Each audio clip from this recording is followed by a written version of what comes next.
Recomiendo, y estamos aquí en el Sanatorio Santa Fe, más precisamente en el auditorio que tiene el Grupo Santa Fe, y en este caso acompañado del doctor, cardiólogo él además, con Pablo Cajiano. ¿Cómo andas, Pablo?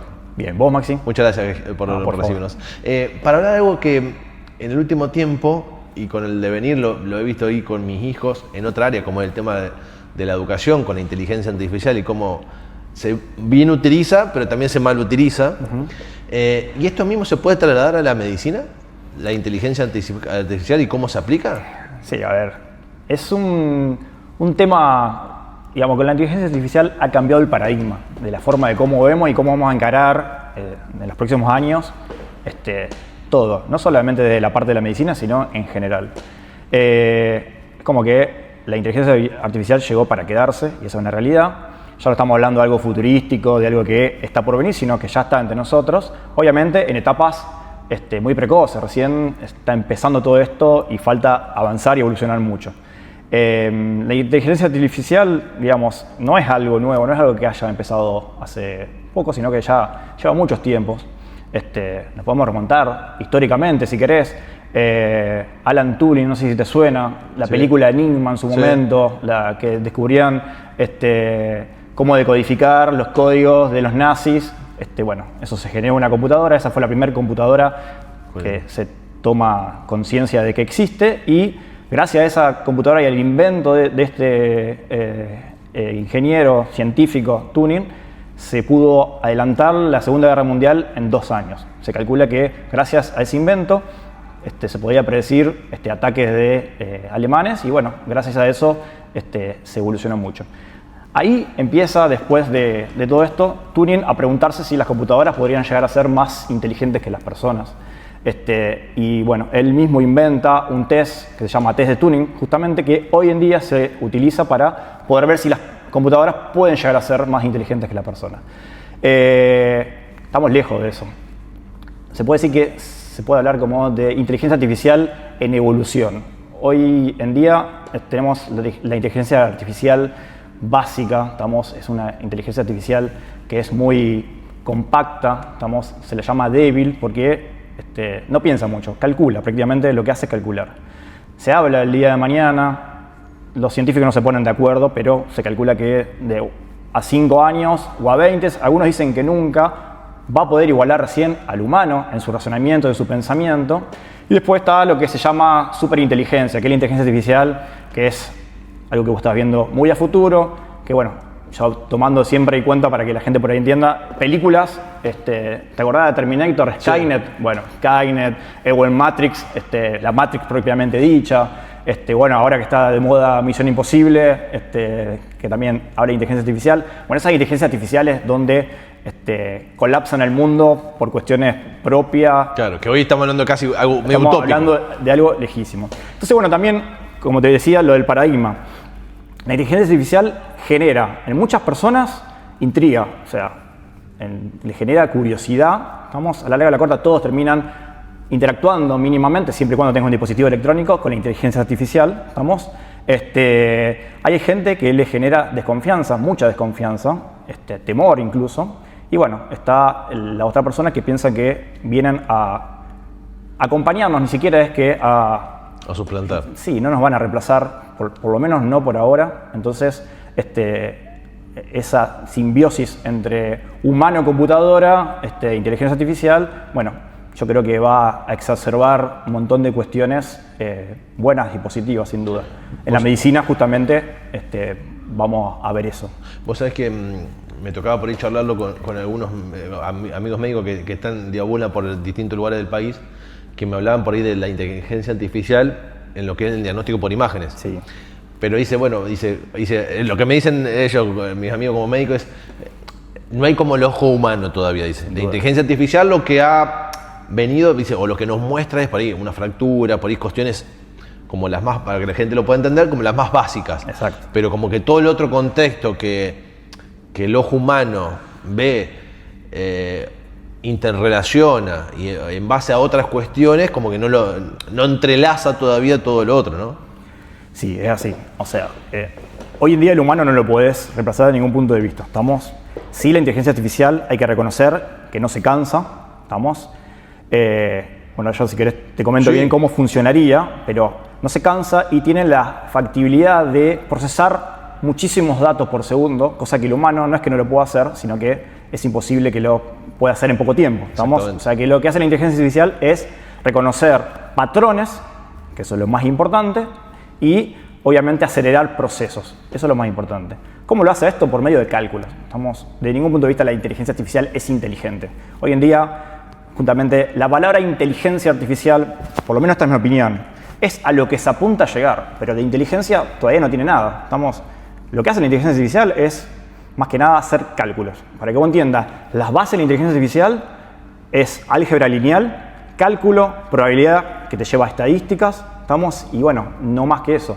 Son sumas, restas, multiplicaciones, que hace modo matemático, o sea, es matemática 100%, no hay otra cosa.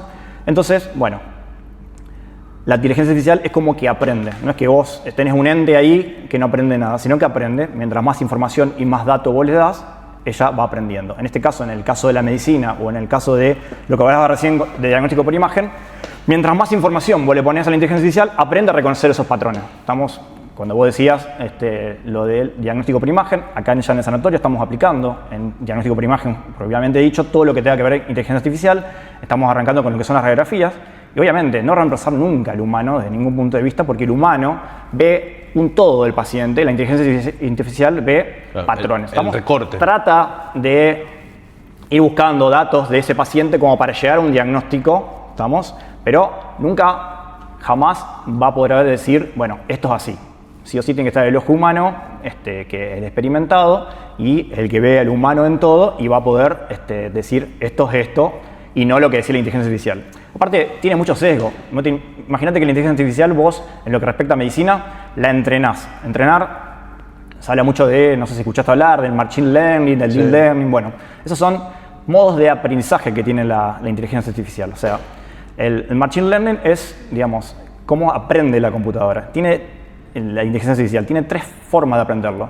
Uno que es supervisado, donde el humano le da patrones para que pueda identificar. Por ejemplo, en el caso de yo soy cardiólogo, en el caso de un electrocardiograma le tiramos muchos electrocardiogramas normales, muchos, y le tiramos también electrocardiograma con una arritmia que es la fibrilación auricular, que es una de las más comunes. Entonces, cuando vos la entrenás a que vea, va a poder determinar que cuando aparezca una fibrilación auricular va a ser, o sea, vos le etiquetás una patología y ella puede identificar en base a lo normal. Después tenés el no supervisado, donde ella misma, a través de datos y información, trata de autoabastecerse y poder llegar a un diagnóstico. Es como un feedback positivo de que continuamente se va autoabasteciendo y va aprendiendo. Y después tenés el por refuerzo, se llama, que por ahí es más complejo entender, pero vos la inteligencia artificial la entrenás, le enseñás qué tiene que ir haciendo y la podés felicitar o la podés castigar en base a cómo ella responda. Eso se usa mucho para lo que es juego y demás. Pero bueno, en definitiva, es muy buena.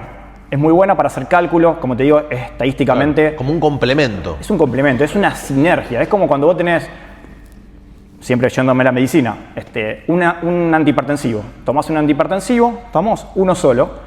Obviamente, por ahí no llegás a lograr el efecto de bajar la presión a los valores que estima el médico y el paciente se mantiene todavía con valores altos. Entonces, vos le das otro antihipertensivo de otra rama. Esto se llama sinergia, o como los antibióticos. Hay antibióticos que logran matar una cierta cantidad de bacterias, pero le falta todavía matar algunos, entonces se complementan 2 antibióticos y hacen el efecto sinérgico. En la medicina, con la inteligencia artificial va a pasar lo mismo, van a ser una sinergia, es como que se potencian mutuamente, pero es imprescindible que esté la persona. Es imposible que hoy en día la inteligencia artificial, por lo menos hoy en día, te estoy hablando después, a futuro, yo no lo puedo saber, pueda reemplazar al humano desde ningún punto de vista. Está ese miedo, ese cuco, ese tabú de la inteligencia artificial va a reemplazar al humano en la medicina. No, falta muchísimo. La inteligencia artificial calcula, no tiene de ningún punto de vista razonamiento, claro, de ningún punto de vista. Es como que se basa en patrones preestablecidos que el humano le va cargando. Es matemática. Claro. Se da cuenta que, a ver, lo más básico de la inteligencia artificial, como se maneja cualquier computadora, es 0 y 1, es el sistema binario. 1 pasa electricidad, 0 no pasa electricidad. Miles de circuitos conectados forman los microprocesadores que, bueno, el paso de electricidad es eso, básico y elemental. Hoy en día es imposible que lo puedan reemplazar. Está ahora muy de moda, que es lo que estamos utilizando con ChatGPT y con los otros modelos, el Deep Learning, que sería como si fuesen redes neuronales. Simulan, no tiene nada que ver con las neuronas de las personas, son distintas capas de redes neuronales, que bueno, por eso se llama profundo, que bueno, aprenden de una forma diferente. Son muy buenas para gráficos, en este caso de que estamos hablando de los electrocardiogramas o de las placas geográficas y poder identificar patrones, ayudan mucho. Pero bueno, de ahí a que puedan lograr lo que hace la persona es muy difícil. Aparte, en sí son máquinas, no tienen empatía, no tienen sentido común. Es fundamental el sentido común. Sin sentido común la medicina no existiría. Eso te iba a preguntar, porque nos basamos en eso, ¿no? Que la máquina se basa en los patrones. Y ustedes como médicos se basan también no solamente, los patrones, que es la parte teórica que tienen, sino la parte empírica, que es la experiencia y ese, no solamente el saber el contexto del paciente que uno está atendiendo, sino hasta la misma experiencia de otros pacientes que uno atendió. Muchas veces sirve, otras veces no, porque la biología no es como la matemática, sí. Y más que la medicina es biología.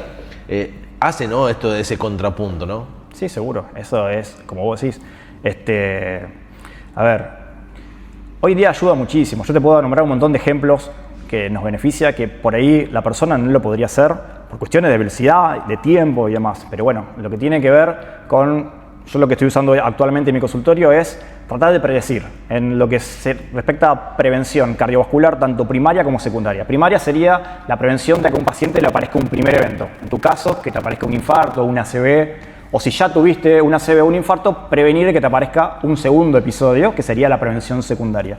Entonces, bueno, en base a SCORE, que son SCORE que no desarrolló la inteligencia artificial, sino que lo han desarrollado personas a lo largo del tiempo. Sí, el más conocido, por ejemplo, es el de Framingham, que es uno de los más conocidos, pero hay un montón de SCORE que calculan justamente este riesgo cardiovascular. Pero siempre por separado. Vos tenés que estar cargando dato por dato, te lleva muchísimo tiempo. Y prácticamente en consultorio no se hace, a menos que sea un paciente bien concreto y que vos necesites cargar y saber la estadística de ese paciente o las probabilidades que va a tener de un evento el día de mañana. Hoy en día, con la inteligencia artificial cargando datos, obviamente tenés que pedir estudios complementarios, desde el laboratorio, ecografías, cámara gamma, lo que se te ocurra, estudios complementarios, todo eso suma a que vos puedas cargar. Mientras más datos tenga del paciente, más información la inteligencia artificial puede cargarte y darte un pronóstico de ese paciente. Y hoy en día está bueno porque encima vos le podés mostrar en tiempo real al paciente y con gráficos su probabilidad, de que tenga un evento de estos el día de mañana.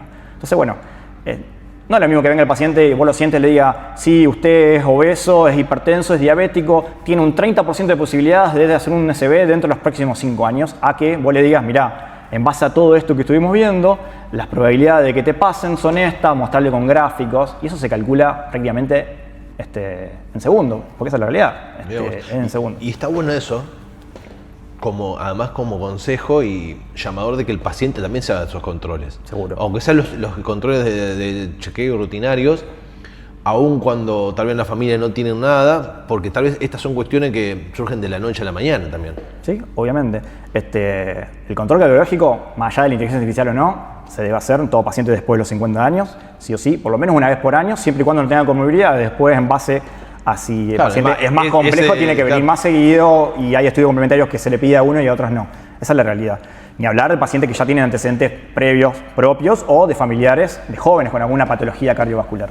Eso es fundamental, el chequeo anual no cambia. Sí, lo que cambia es la forma en cómo vamos a encarar al paciente. ¿Cómo lo trata? Inclusive, a ver, sin ir más lejos, lo probé un par de veces, es algo nuevo, son software de pago, o sea, nada de lo que estamos hablando ahora es gratis. Seguro, en la medicina. No es que está vos pones en Google y te bajás el programita. No. Todo es pago, todo está en proceso, todo está evolucionando, obviamente para mejor. Van a pasos agigantados, eso yo no te lo voy a negar. Pero bueno, probé a través de un software que el paciente entra a tu consultorio, vos le empezás a hacer la anamnesia, o sea, el examen físico, las preguntas correspondientes, que por lo general siempre un médico lo que hace es, sentado en su computadora, toma todos los datos, lo va cargando, escribe, perdiendo tiempo en el escribir. ¿Estamos? Y claro, obviamente sacándole tiempo a esa consulta. Sí. Con este software que te digo, de inteligencia artificial, vos no haces nada más que hablar, empatizar con el paciente, hacer un examen físico bien minucioso desde arriba hasta abajo, ¿estamos? Llevándote el mismo o menos tiempo que antes perdías escribiendo todos los datos del paciente. ¿Qué hace la inteligencia artificial? Escucha completamente toda la conversación con el paciente, te hace un resumen, incluso hasta te sugiere estudios complementarios para ese tipo de paciente. Es impresionante cómo te ahorra un montón de tiempo. Como sería un médico complementario al lado tuyo. No. Sí. No, re lejos de un médico complementario. Bueno, es un asistente, es como una secretaria que te toma nota teniendo algunos conocimientos de medicina y filtrando lo importante de lo no importante. ¿Estamos? Sí. Bueno, pero lo importante que eso para que uno también, que el profesional se pueda abocar al paciente y no tenga que estar pensando en lo que está escribiendo. Ese ejemplo que te pongo es el ejemplo básico, pero así es en todo. Vos imagínate, un médico que es especialista en diagnóstico por imagen que tiene que estar viendo muchos estudios complementarios de imágenes continuamente. ¿Estamos? Obviamente la experiencia que tiene y las probabilidades de que le erre son bajas, pero están. Claro. Ahora, si vos tenés un complemento que continuamente va viendo patrones y te va tirando, acá hay un error, entonces vos vas a ver si en verdad es un error, obviamente te va a ahorrar un montón de tiempo. ¿Estamos? A ver, la inteligencia artificial, ¿cómo explicártelo? Es tan rápida en el cálculo, pero tan rápida, que en la medicina por ahí no se toma conciencia, pero antibióticos. Hay un problema a nivel mundial bastante crítico y grave hoy en día, que es la resistencia de los antibióticos a los distintos microorganismos. Durante mucho tiempo se han usado, a veces se han usado mal, entonces la resistencia es importante. ¿Qué quiere decir? Si vos contraes una enfermedad por una bacteria y yo te trato con un antibiótico y esa bacteria es resistente a ese antibiótico, no te va a hacer absolutamente nada y las probabilidades de éxito van a ser muy bajas. O por ahí las resoluciones van a ser medias torpidas, no van a ser tan efectivas. Se evolucionó mucho con los antibióticos hasta la década del 80. De la década del 80 hasta hace unos muy pocos años, casi 35, 40 años, no salió ninguna partícula nueva de antibiótico. No hay antibióticos nuevos que se hayan inventado. Esa es la realidad. Parece una locura, pero 35 años sin que aparezca ningún antibiótico. Aparecieron por ahí derivados de algunos que, podían responder a algunas bacterias, pero no todas. Desde que empezó la inteligencia artificial, ya van 10 en proceso. 10. Obviamente están en fase de experimentación, se tienen que probar en animales y demás, pero 10. Desde el año 2017, 2018, ahora, 10. Estamos hablando de que en 35 años no se generó ninguno. Vos decís, pero eso es algo importantísimo. Encima contra bacterias muy resistentes, por ahí las más jodidas para tratar. Así que es importante la evolución. En base a esto que decís, también es importante, porque como pasó esto, también pasó el COVID. Es la evolución de la inteligencia artificial, también está la evolución de los virus que van surgiendo, ¿no? Nadie lo dijo, se dijo muy poco, pero el COVID, ¿cómo se llegaron a vacunas tan rápidamente? Efectiva o no efectiva, con efectos adversos, todo lo que vos les quieras poner pero ¿cómo se llegó tan rápido? Claro. Fue inteligencia artificial, no te lo dicen, el virus, viste que tiene como esos bracitos, esos bracitos son los que le permiten interactuar con la célula e infectarla. Lo que se generó con la inteligencia artificial es ponerle como si fuesen capuchones para que vos entiendas y evitar justamente el ingreso del virus dentro de la célula. Y eso se logró. No es así fácil. Tenés que descifrar el ADN del virus. Para descifrar el ADN del virus tenés cadenas de aminoácidos que son larguísimas, millones y millones, que para poder llegar a eso, el humano, en el poco tiempo que pudieron llegar a hacer eso, es imposible. Es imposible. De por sí ya, antivirales hay muy pocos, no hay muchos antivirales, pocos. Imagínate vos que se haya generado uno en menos de un año. Y para un virus tan jodido como fue el COVID. Exactamente. Si no hubiese estado la inteligencia artificial, yo creo, tal vez puede venir un científico y decirme, no, fuimos nosotros los que inventamos. Es poco probable que se haya llegado a esa... Sí, o se podría haber llegado, pero con un tiempo muchísimo más lento todo. Y no hubiese tenido mucho sentido, tal vez. Sí. Porque sí, mismo... estaba hablando de otro porcentaje de población que estaría activamente viva. Exactamente. Así que ha evolucionado mucho. A ver, inteligencia artificial se habla ahora, está alguna hora, pero ya viene de larga data. Así como te decía esto de Turing en la década del 30, del 40, la Segunda Guerra Mundial. No sé si te acordás, pero en el año 97, una inteligencia artificial, no lo era todavía, respetaba patrones, le ganó al ajedrecista más importante del mundo, Kasparov, no sé si te acordás. Sí. Bueno, lo destrozó, el tipo era campeón, no le ganaba a nadie y la inteligencia artificial le ganó. Los primeros intentos ganaba él, pero ya una vez que la pulieron un poco más, en una computadora de IBM, le terminó ganando. En el año 2016 hay un juego asiático que se llama Go, no sé si lo escuchaste alguna vez. Ese no. Bueno, hay una computadora también de Google que se llama AlphaGo que le ganó. Es un juego parecido al ajedrez, pero mucho más complicado, tiene muchas más estrategias para jugar y demás, y también le ganó. O sea que, en ese sentido, al calcular y tener todos los patrones cargados, obviamente que todo movimiento que se pueda llegar a generar lo va pensando mucho más rápido. Entonces, en ese sentido, es mucho más rápido que la mente humana en cálculo, solamente en cálculo. En todo lo demás le falta muchísimo. Esa es la realidad. Después, bueno, inteligencia artificial siempre se inventó. A ver, estaba el miedo de cuando salieron las calculadoras, más que nada la científica. Bueno, se van a terminar las enseñanzas de matemática en los colegios porque si ya los chicos tienen calculadora, ¿para qué la querés? Claro. O que los matemáticos iban a desaparecer porque estaban las calculadoras científicas. No hablo de la que nosotros tenemos bolsillo, hablo de computadoras un poco más importantes. Y nunca pasó eso.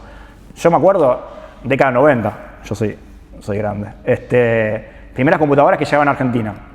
Estaba todo el boom de IBM, de Apple, las computadoras, y todos nosotros pensábamos en no vamos a tener que hacer más la tarea, no vamos a tener que hacer más nada porque vamos a hacer todo con la computadora. Esa es la cabeza que teníamos nosotros. O cuando éramos chicos, en el año 2000, los autos van a ser voladores. Claro. Cosas que vemos futurísticamente, que hoy en día complementa mucho también el cine y genera un poco de fantasía, que estamos lejos de eso. Pero sí reconozco que hay una evolución importantísima.